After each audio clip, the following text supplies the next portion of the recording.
إن الحمد لله وحده والصلاة والسلام على من لا نبي بعده سيدنا ونبينا محمد صلى الله عليه وسلم وعلى آله واصحابه ومن تبعهم بإحسان إلى يوم الدين. أعوذ بالله السميع العليم من الشيطان الرجيم. بسم الله الرحمن الرحيم. وفوق كل ذي علم عليم.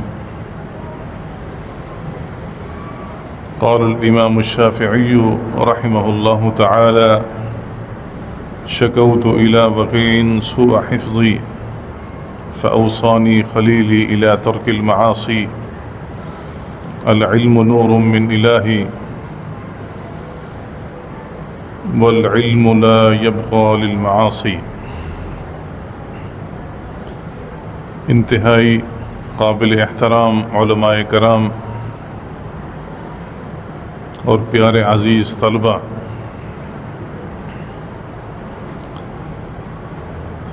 میں ممکن ہے شاید آپ سے بہتر انداز سے گفتگو کر پاتا، لیکن یہ مجلس میرے لیے شیوخ کی موجودگی میں مشکل بنا دی گئی ہے۔ اللہ رب العالمین ان کو اپنی امان میں رکھے۔ اپنے سبق سنانے کی میں کوشش کروں گا۔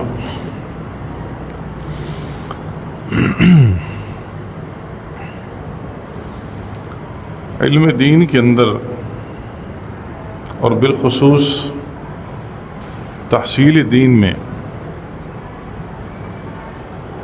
جو اہمیت مطالعہ کی ہے وہ کسی بھی چیز کی نہیں ہے۔ ایک طالب علم کے لیے حافظے کا قوی ہونا یہ بہت بڑی ایک لازم چیز ہے۔ حافظے کی قوت کے لیے ہمارے علماء اور مشائخ محدثین کی پوری ایک جماعت اس بات کا التزام کرتی تھی کہ وہ کبائر سے دور رہیں۔ ایک عالم دین اور ایک طالب علم کی شان ہے کہ وہ طالب علم گناہ کبیرہ کا متحمل نہیں ہوتا۔ اللہ کا دین یہ اللہ کا نور ہے۔ یہ نور کسی بھی گناہ گار کے پاس کبھی بھی نہیں ہوتا۔ ہمارے پاس محدثین کی ایک طویل فہرست موجود ہے جن کے حافظوں کی مثالیں دنیا دیتی ہے، جن کی للہیت اور تقوی کی مثالیں ہم آپ کو ہمارے اساتذہ ہمیں سناتے چلے آئے ہیں۔ یاد رکھنا، تحصیل علم کا پہلا مرحلہ صرف پڑھنا نہیں ہے، نفس کا تزکیہ بھی ہے۔ جب تک آپ کی دل کی سرزمین پاکیزگی کے ساتھ مشروط نہیں ہے، آپ کچھ بھی پڑھیں گے آپ کو وہ چیز فائدہ نہ دے گی۔ ہم نے دنیا کے اندر ایسا کوئی عالم بھی نہیں دیکھا کہ جس کی تنہائی پاک نہ ہو، جس کی تنہائی پاکیزگی کے ساتھ مشروط نہ ہو۔ ایسا کوئی عالم دنیا کے اندر اس نے وجود اپنا نہیں بخشا جس کی تنہائی اللہ رب العالمین کے ساتھ معلق نہ ہو۔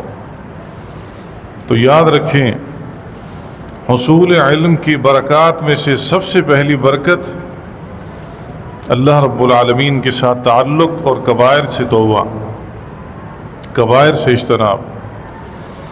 ہمارے اساتذہ، ہم ان کو اکثر دیکھا کرتے تھے کہ وہ اکثر باوضو رہتے تھے۔ میں نے اپنے والد مرحوم رحمۃ اللہ علیہ سے ایک موقع پر پوچھا کہ کمال علم کے اندر کون سی چیز ایک طالب علم کے لیے ضروری ہے، تو انہوں نے مجھے یہ بات کی، کوشش کیا کرو باوضو رہا کرو۔ باوضو رہنے سے انسان دنیا کی بہت بڑی ہلاکتوں سے محفوظ رہتا ہے، جسم پاک رہتا ہے، ذہن پاک رہتا ہے. جو چیز آپ پڑھو گے وہ آپ کے عقل کے اندر کام دے گی. تحصیل علم کے لیے یہ سب سے پہلی بنیادی شرط ہے. اگر آپ کا تعلق اللہ سے نہیں ہے تو اس سفر کے کبھی بھی مسافر نہ بنیے. یہ منزل اور یہ مرحلہ آپ کے لیے کبھی بھی نہیں ہے. اللہ رب العالمین نے علم وحی کو جو نور دیا ہے، اس نور کے محافظ بھی وہی لوگ ہیں جو اس کی صحیح معنوں کے اندر حفاظت کرتے ہیں. طلب علم کے لیے ہم نے جو محدثین کرام اساتذہ سے جو باتیں سیکھی ہیں، جو سمجھی ہیں، وہ سب سے پہلی یہ ہے کہ انسان تھوڑی چیز سے شروع کرے. جس علم کے اندر آپ نے مہارت حاصل کرنی ہے، اس علم کے سب سے پہلی ابتدائی متون کو اپنے ذہن کے اندر جگہ دو. اگر اس علم کی ابتدائی متون آپ کے دل اور دماغ کے اوپر موجود نہیں ہیں، آپ اس علم کے اندر کبھی بھی ترقی نہیں حاصل کر پائیں گے. ہمارے اساتذہ نے یہ بات ہمیں بتائی، متون کی تحفیظ کے بعد پھر آپ نے شرح اور شروحات کی طرف جانا ہے. سب سے پہلے متن کا حفظ، یہ طالب علم کے لیے سب سے بنیادی حیثیت ہے. مثلا آپ نحو کے اندر مہارت حاصل کرنا چاہتے ہیں، اس کی سب سے پہلی ابتدائی کتاب علم النحو ہے، کتاب النحو ہے، شرح میں تعامل ہے. جب تک آپ اس کو صحیح معنوں کے اندر یاد نہیں کریں گے تو اس وقت تک آپ اس علم کے اندر ترقی حاصل نہیں کر سکتے. ہمارے اسلاف سے یہ بات ہمیں ملی ہے، علم استقرار، استمرار اور دوام کا تقاضا کرتا ہے. اور اس کے بعد چوتھی چیز سب سے بڑی جو ہے وہ انسان کا صبر ہے، طالب علم کا صبر ہے. استمرار، دوام، استقرار کے بعد اگر آپ کے پاس صبر نہیں ہے، آپ اس علم، اس فن کے اندر کبھی بھی مہارت حاصل نہیں کر سکتے. یہ بات ذہن میں رکھیں. جب تک آپ ابتدائی متون کو نہیں پڑھیں گے اور اس متون کے اوپر صبر نہیں کریں گے، ان متون کو اچھی طرح پڑھنے کی کوشش نہیں کریں گے، اپنے اساتذہ سے صحیح معنوں کے اندر سمجھنے کی کوشش نہیں کریں گے، تو جان لیجئے آپ اس علم کے اندر کبھی بھی ترقی حاصل نہیں کر سکتے. اصول حدیث کا علم ہے، سب سے پہلے ابتدائی چیزوں کو دیکھیں. مصطلح الحدیث ہے، تفسیر مصطلح الحدیث ہے ڈاکٹر محمود طحان کی، شیخ سلطان محمود رحمۃ اللہ علیہ کی. ابتدائی ایام کے اندر بچے سمجھنے کی بڑی کوشش کرتے ہیں، مگر وہ تصریحات ان کے دل اور دماغ پر نہیں بیٹھتی. مگر یاد رکھیں، ان متون کے حفظ کے اندر اللہ رب العالمین نے ایسی کشش رکھی ہے، سال، 2 سال، 3 سال کے بعد اللہ رب العالمین اگر طالب علم اس اپنے فن، اس اپنی کتاب کے ساتھ عشق کی حد تک محبت کرتے ہیں، اللہ اس کے دل اور دماغ پر راستوں کو کھول دیتے ہیں. اور وہ راستے انسان کے لیے کسی بھی ترقی کی زینہ سے کم نہیں ہوتی. وہ سب سے بڑی بہترین چیزیں، آپ نے ابتدائی کتابیں پڑھی، اس ابتدائی بکس کے پڑھنے کے بعد شرح نخبہ آپ کو سمجھ آئے گی. شرح نخبہ کے بعد آپ کو تدریب الراوی سمجھ آئے گی. تدریب الراوی کے بعد آپ جس وقت علم حدیث کے میدان میں نکلیں گے، آپ کو محدثین کی کاوشیں اور اس علم حدیث کے تناظر کے اندر آپ حیران رہ جائیں گے کہ محدثین نے کون کون سے مباحث علم کے اندر کی. علم حدیث کی بات چل پڑی ہے، شرح 40 نووی کتنی عظیم کتاب ہے. محدثین کرام نے کمال شروحات اس پر لکھی ہیں، لیکن علم حدیث کے طالب علم کے لیے 40 نووی اگر صحیح معنوں کے اندر علم حدیث کے اصول کا کوئی طالب علم سمجھتا ہے کہ ہمیں اس کے اندر کوئی باتیں سمجھ آئیں، تو 40 نووی کی شرح ابن رجب کی پڑھیے، شیخ صالح بن عثیمین کی پڑھیے رحمہ اللہ تعالی. آپ کو علم کے خزانے ملیں گے، کثیر علم آپ کو ملے گا۔ علم لگن کا مشتاق ہوتا ہے۔ آپ ایک دن کے اندر 1000 صفحات کا مطالعہ کریں اور اس کے اندر اگر آپ کی لگن موجود نہیں ہے، وہ 1000 صفحات آپ کو فائدہ نہ دیں گے، جبکہ اس کے مقابل کے اندر آپ ایک صفحہ اپنے استاد کی رہنمائی کے اندر اگر آپ نے اس کو اچھی طرح پڑھا ہے، وہ آپ کے لیے سب سے زیادہ اس قابل ہے کہ وہ آپ کے علم کے اندر نفع مند ثابت ہو۔ استاذ کی بات چل پڑی، اکثر ہمارے بچوں کے ذہن کے اندر یہ بات ہوتی ہے کہ ہم استاذ کی رہنمائی کے بغیر پڑھ لیں گے، جس کا مرشد نہیں ہے اس کا کوئی کچھ نہیں ہے۔ یہ علم وحی کی خصوصیت ہے۔ آپ اس کو دو زانو ہو کر بیٹھ کر ایک استاد کے سامنے بیٹھ کر اگر آپ نے کسی متن کو سمجھ لیا، یہ آپ کے لیے انتہائی احسن ہے بنسبت اس بات کے کہ آپ 1,00,000 کتابوں پر مشتمل لائبریری کو بغیر استاذ کے پڑھ ڈالیں۔ استاذ کی اتنی اہمیت ہے۔ استاذ آپ کی انگلی پکڑ کر نشیب و فراز سے واقف کرتا ہے۔ ہمارے والد صاحب رحمۃ اللہ علیہ فرمایا کرتے تھے کہ اللہ رب العالمین دنیا کے اندر جو انسان کو لائے ہیں اس کی ایک مثال دیا کرتے تھے۔ وہ فرمایا کرتے تھے کہ والدین آسمان سے دنیا کی طرف آپ کو لانے کا سبب بنے ہیں، مگر ایک استاذ ہے کہ جو دنیا کے اندر آنے کے بعد آپ کی انگلی پکڑ کر آپ کو رشد و ہدایت کے تمام طریقوں سے واقف کرتا ہے، آپ کو اپنے سے بہتر دیکھنا چاہتا ہے۔ یہ بات ذہن سے نکال دیجئے گا کہ آپ استاذ کے بغیر ترقی کر جائیں گے۔ استاذ کی ایک ایک بات کو نوٹ کیجئے گا، اور یہ علمی مجالس کے احترام کے اندر سب سے فائق بات جو ہمارے سلسلہ دروس علمیہ کے علماء، محدثین، مفکرین جو بات ہمیں سمجھاتے ہیں، وہ یہ کہتے ہیں اپنے اساتذہ کی باتوں کو نقل کیا کرو، رجسٹر بنایا کرو، آپ کے مذاکرے کے لیے یہ بہت کام آئیں گے، آپ کے مناقشہ کے لیے یہ بہت زیادہ کام آئیں گے۔ اگر آپ اپنی اساتذہ کی باتوں کو اپنے پاس محفوظ نہیں رکھتے، علم کے ایک وافر ذخیرہ سے آپ محروم ہو جاتے ہیں۔ جو اساتذہ نے سینکڑوں ہزاروں کتب پڑھ کر اس کا خلاصہ چند منٹوں چند گھنٹوں کے اندر آپ کے سامنے منتقل کیا ہے، وہ آپ لائبریریاں کھنگال پائیں، آپ کو وہ چیزیں کبھی بھی نہیں ملنے والی۔ حفظ متون کے بعد سب سے بڑی بات، آپ نے اپنے علمی دائرہ کو اس حد تک محدود نہیں رکھنا کہ آپ صرف کنویں کے مینڈک ہی بن کر رہیں۔ اس کے بعد آپ نے جو علوم خادمہ ہیں، صرف کا علم ہے، نحو کا ہے، منطق کا ہے، فلسفہ کا ہے، اور جو دیگر علوم محدثین اور علماء کرام نے مدون کی ہیں، ان سب کی واقفیت آپ کو ہونی چاہیے۔ آپ اس دنیا کے سب سے بڑے مجاہد ہیں، سب سے بڑا جہاد آپ کرنے والے ہیں اس اللہ رب العالمین کی سرزمین پر۔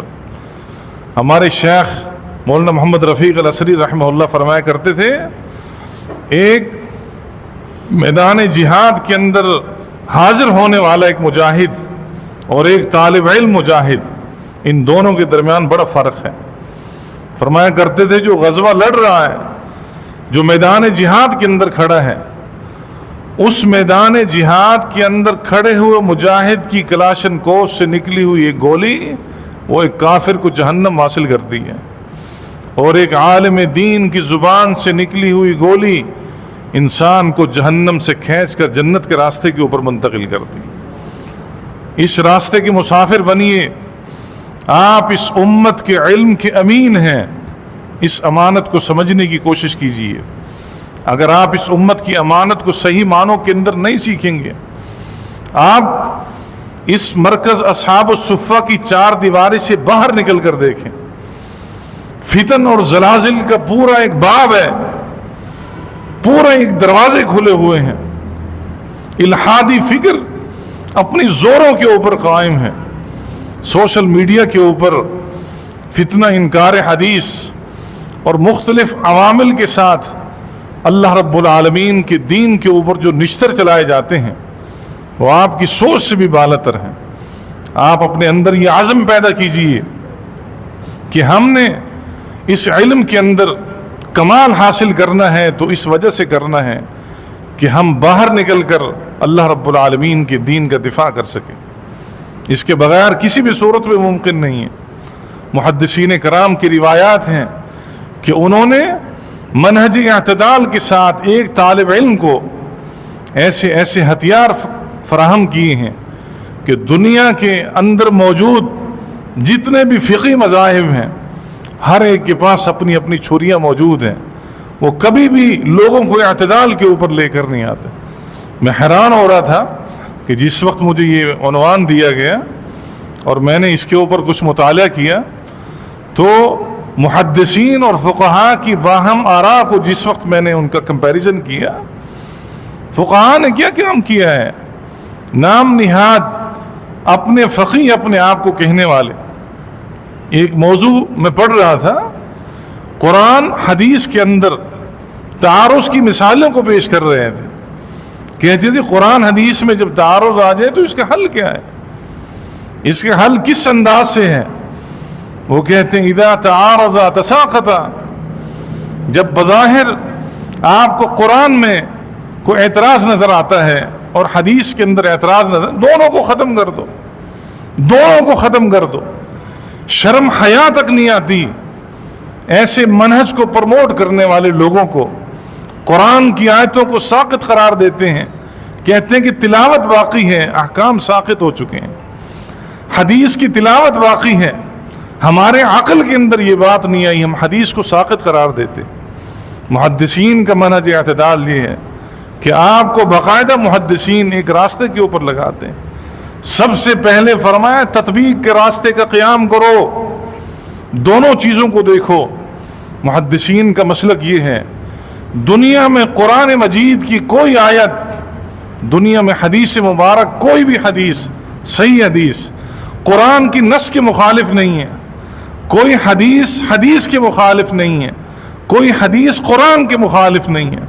آپ باہر نکل کر دیکھو، منکرین حدیث کے اعتراضات کو سنو، آپ کے کانوں سے دھوئیں تک نکل جائیں گے۔ محدثین کہتے ہیں کہ سب سے پہلے ہم تطبیق کا راستہ قائم کریں گے، اگر تطبیق ممکن نہیں ہے پھر ہم ان احادیث کے درمیان ہم تاریخ کو دیکھیں گے، نسخ کی تاریخ کو دیکھیں گے، کون سی پہلے کی کون سی بعد کی۔ فرماتے ہیں کہ ہمارے اعتدال کے تمام راستوں پر نسخ سب سے زیادہ قابل اعتماد ہے۔ ایک صحابی کی اسلام کی خبر ہے ہمیں کہ وہ سن 7 ہجری کے اندر اسلام لائے اور ایک صحابی سن 8 ہجری کے اندر اسلام لائے، تو ہمارے پاس ترجیح 8 ہجری والے صحابی کی بات ہوگی، کیونکہ اس نے اللہ کے پیغمبر علیہ الصلوۃ والسلام کی سماعت کا جو اس کا دورانیہ وہ سب سے قریب تر ہے۔ فرمایا کہ اس کو آپ اس انداز سے کہیں گے، اگر نسخ کا بھی آپ کو علم نہیں، تطبیق بھی آپ نہیں کر سکتے، آپ کے پاس قواعد ترجیح بھی نہیں ہے، سب کچھ کے کہنے کے بعد آپ کا حق نہیں ہے کہ آپ کسی صحیح حدیث کو آپ اس کو تساقط کے زمرے کے اندر لے کر چلے جائیں۔ منہج محدثین یہ ہے، وہ فرماتے ہیں اس کے اوپر توقف کرو، خاموشی اختیار کر لو۔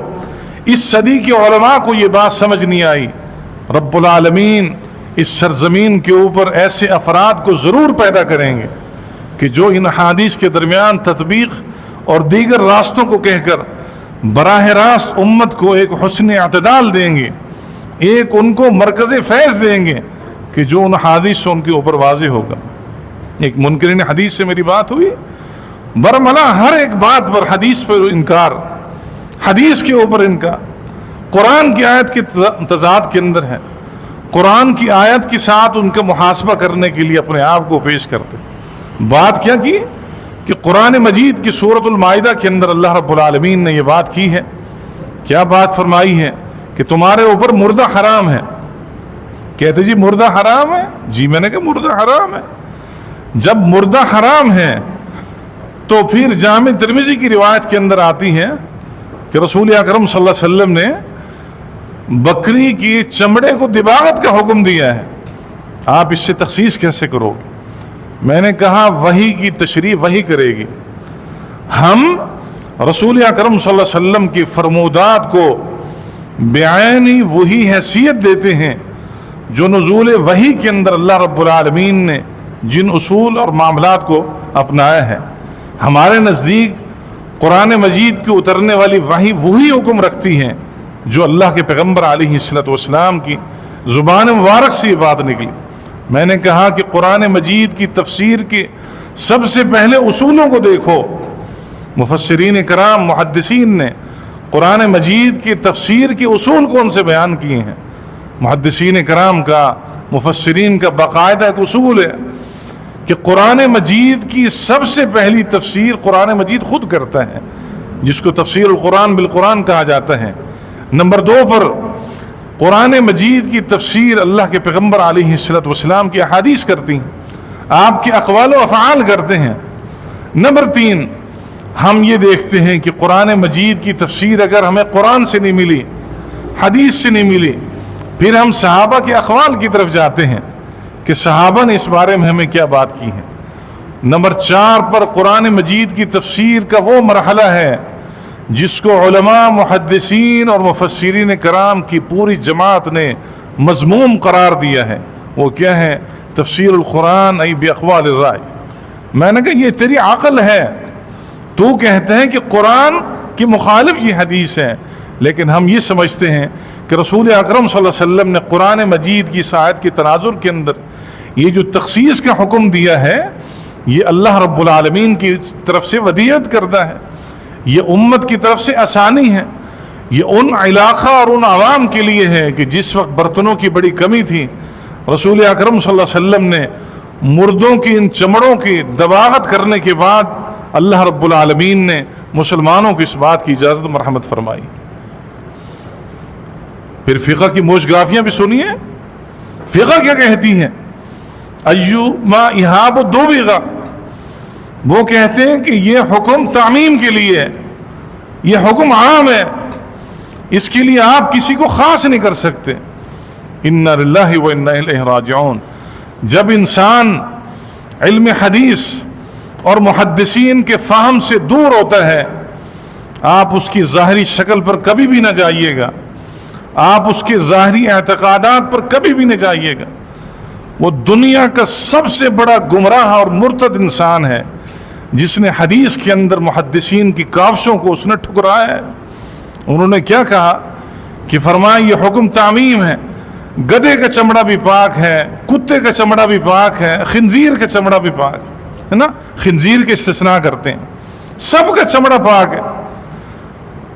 لیکن رسول اکرم صلی اللہ علیہ وسلم نے صرف معقول اللحم جانوروں کا، مردہ جانوروں کے چمڑے کو آپ علیہ الصلوۃ والسلام نے مسلمان کے لیے حلال قرار دیا. یہ فکر کہاں سے ملے گی؟ محدثین کی کاوشوں کے اوپر اعتماد کیجیے. محدثین آپ کو اس دنیا کے اندر منہج اعتدال پر لائیں گے، آپ کو قائم کریں گے. جمعہ کے بارے میں قرآن مجید کا حکم آتا ہے. منکرین حدیث اکثر یہ شبہات اپنے پیش کرتے ہیں اور وہ کہتے ہیں کہ یا ایھا الذین آمنوا اذا نودی للصلاۃ من یوم الجمعہ فاسعوا الی ذکر اللہ. فرمائے سب کو ہانکو. بدبخت لفظ بولتے ہیں، سب کو ہانکو، مرد کو ہانکو. اہل ایمان کے زمرے کے اندر خواتین بھی آتی ہیں، سب کو ہانکو. میں نے کہا نہیں، رسول اکرم صلی اللہ علیہ وسلم، صحیح بخاری کی روایت ہے، خواتین کو اجازت مرحمت فرمائیے. فرمایا آپ کے پاس کیا دلیل ہے؟ اللہ کے پیغمبر نے اس کو منع کیا. میں نے کہا ہمارے پاس بخاری دلیل ہے. بخاری آپ کے اوپر کیسے حجت ہے؟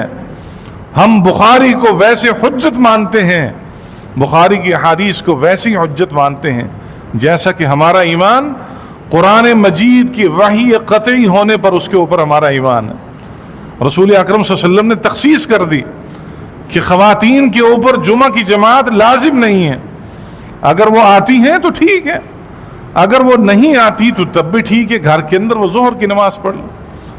اب دوسرا اعتراض یہ کرتے ہیں، کیا رسول اکرم صلی اللہ علیہ وسلم کے زمانہ کے اندر یہ بات موجود تھی؟ ہم کہتے ہیں بالکل تھی. ہم عمل صحابہ کی طرف نکلتے ہیں پھر ان سے پوچھتے ہیں کہ رسول اکرم صلی اللہ علیہ وسلم کے زمانہ کے اندر کیا ساری خواتین نماز کے لیے آتی تھی؟ کبھی بھی نہیں ملتا۔ ان خواتین کے بارے میں آپ کیا کہیں گے جو مخصوص ایام کے اندر موجود ہیں؟ ان خواتین کو آپ کس حکم کے اندر ڈالیں گے جو نفاس اور حیض کے مرض کے اندر مبتلا ہیں؟ رسول اکرم صلی اللہ علیہ وسلم نے اس قرآن مجید کی آیت سے ان کو تخصیص کر کے سائڈ پہ کر دیا۔ یہ استثنائی قواعد یہ حدیث کی حجیت پر سب سے بڑی دلیل ہے کہ قرآن مجید کی نص قطعی سے رسول اکرم صلی اللہ علیہ وسلم نے اپنے فرمودات سے مسلمانوں کو الگ کیا۔ تو محترم میرے عزیز طلبہ کرام، یہ چیزیں آپ کو کہاں سے ملیں گی؟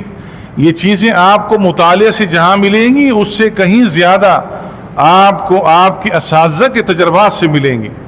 آپ کے اساتذہ کے جو ان کو اللہ رب العالمین نے علم دی ہے، آپ کو یہ چیزیں وہاں سے ملیں گی۔ اس علم کے اوپر آپ نے سب سے بڑی اپنے آپ پر یہ ذمہ داری عائد کرنی ہے کہ اپنے استاذ کی انگلی پکڑ کر چلنا ہے، انگلی پکڑ کر چلنا ہے۔ امام شافعی رحمۃ اللہ علیہ کے شعر میں نے پیش کیا ہے، محدثین کرام کی آپ ان کی زندگیاں پڑھ کر دیکھیں، انہوں نے اپنی استاد سے کبھی بھی ایک قدم پیچھے نہیں ہوئے، ہمیشہ اپنے استاد سے مشورہ کیا کرتے تھے۔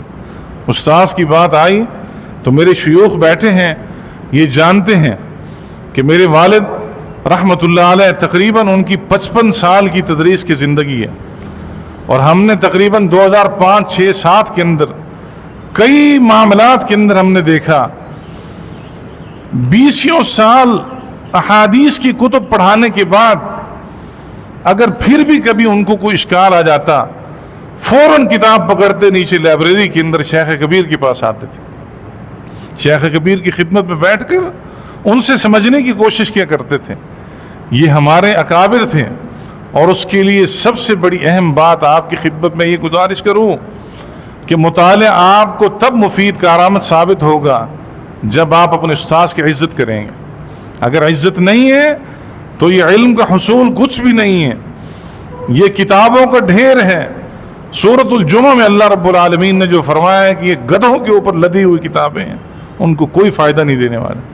میں نے اپنے والد مرحوم رحمۃ اللہ علیہ کو شیخ کبیر مولانا سلطان محمود محدث شلال پوری رحمۃ اللہ علیہ کی زندگی میں کبھی بھی ان کو استاذی کہتے ہوئے نہیں سنا، کبھی بھی ان کو استاذی کہتے ہوئے نہیں سنا۔ ہمیشہ وہ کہا کرتے تھے کہ ابو جی ابو جی ابو جی، اپنے استاذ کو ابو جی کے لقب سے۔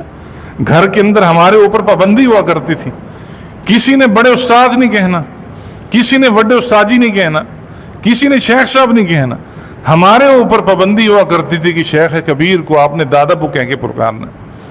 شیخ کبیر کی وفات کے بعد یہ میرے شیوخ موجود ہیں، ابو جی رحمۃ اللہ علیہ نے پھر یہ لقب شیخ ثانی مولانا رفیق اثری رحمۃ اللہ علیہ کو دیا، ہمیشہ ابو جی کہا کرتے تھے۔ انتظامی معاملات کے اندر، تعلیمی معاملات کے اندر ہم نے اپنے والد محترم کو شیخ مکرم کے ساتھ کبھی بھی اختلاف کرتے ہوئے نہیں دیکھا۔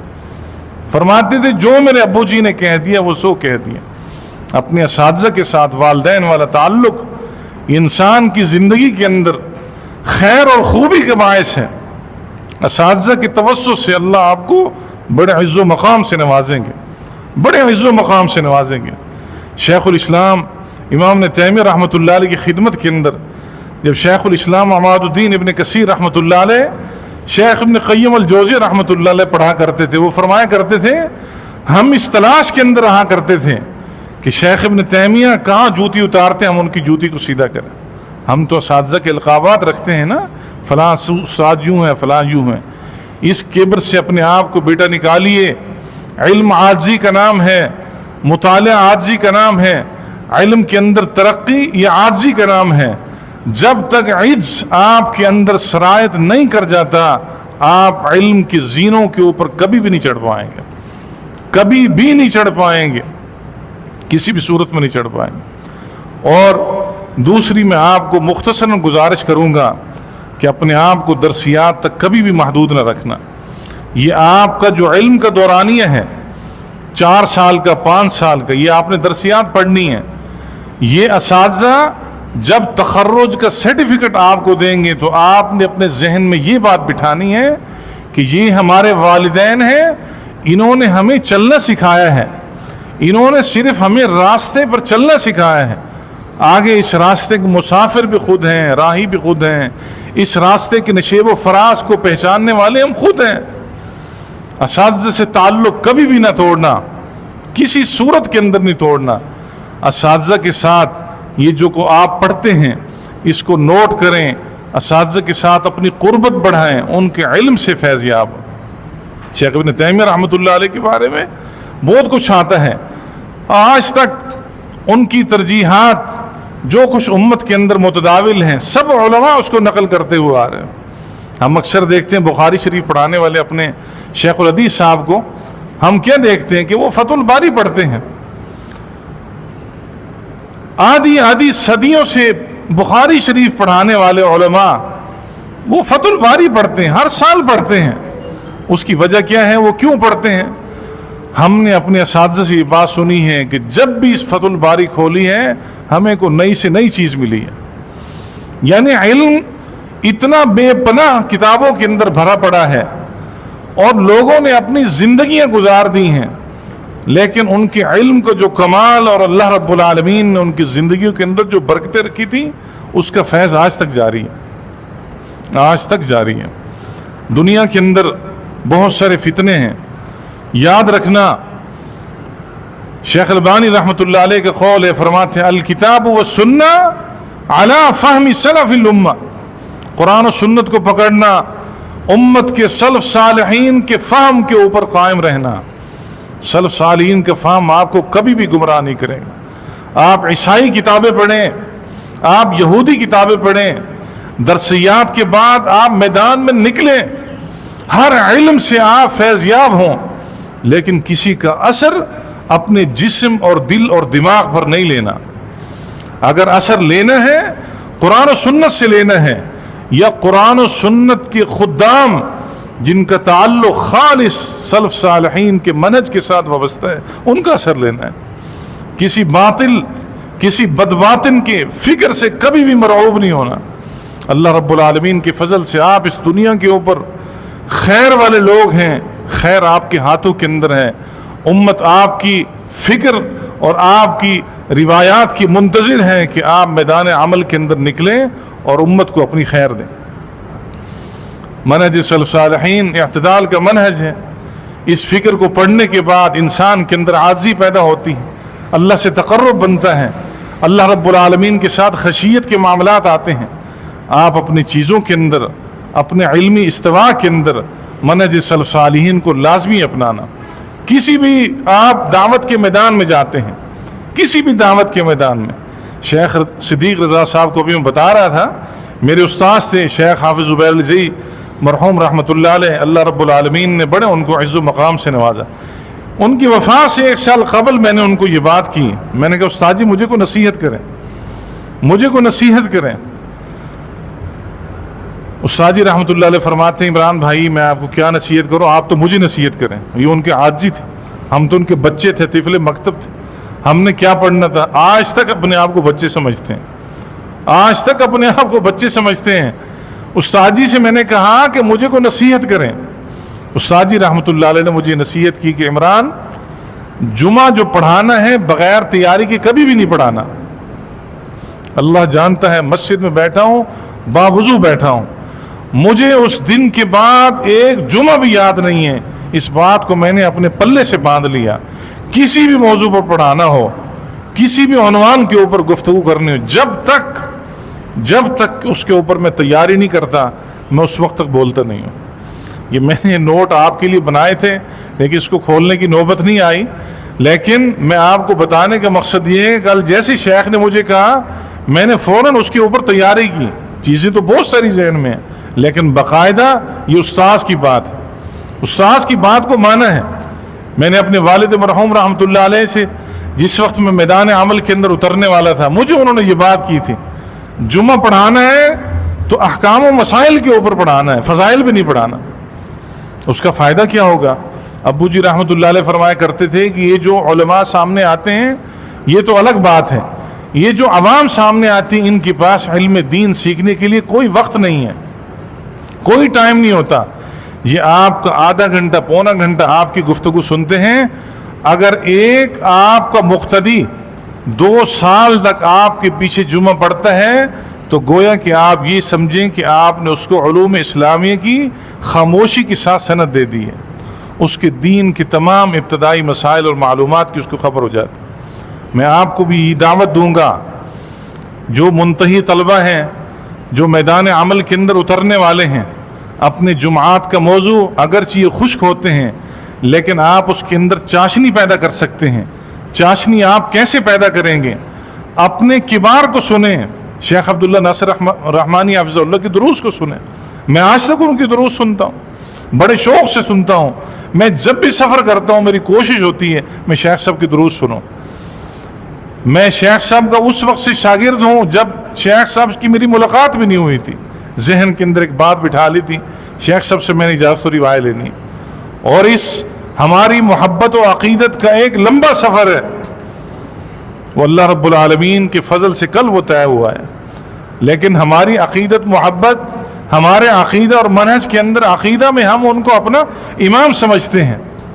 جو چیزیں اللہ نے ان کی ودیت سے ہمیں دی ہیں ہمیں کہیں سے نہیں ملی۔ بلا مبالغہ ہمارے ناقص علم کی زندگی کے اندر اتنی کتب کی ہمارے اندر وہ ایسی چیزیں پیدا نہیں ہوں جو شیخ صاحب کی 1 گھنٹے کی دروس سے ہم بہت سی چیزیں حاصل کرتے ہیں۔ شیخ عصری رحمۃ اللہ علیہ کو میں نے ان کی زندگی کی آخر وقت تک ان کو دیکھا ہے کہ جمعہ کی تیاری کرتے وقت وہ باقاعدہ نوٹس تیار کرتے تھے۔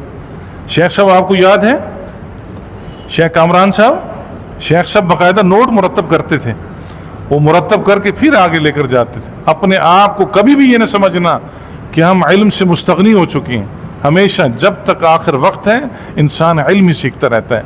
میں اپنے وقت سے 5-7 منٹ اوپر لے گیا ہوں۔ اللہ رب العالمین سے میں دعا کرتا ہوں اللہ رب العالمین سب سے پہلے مجھے عمل کرنے کی توفیق دے، اس کے بعد آپ کو دے۔ وآخر دعوانا الحمدللہ رب العالمین۔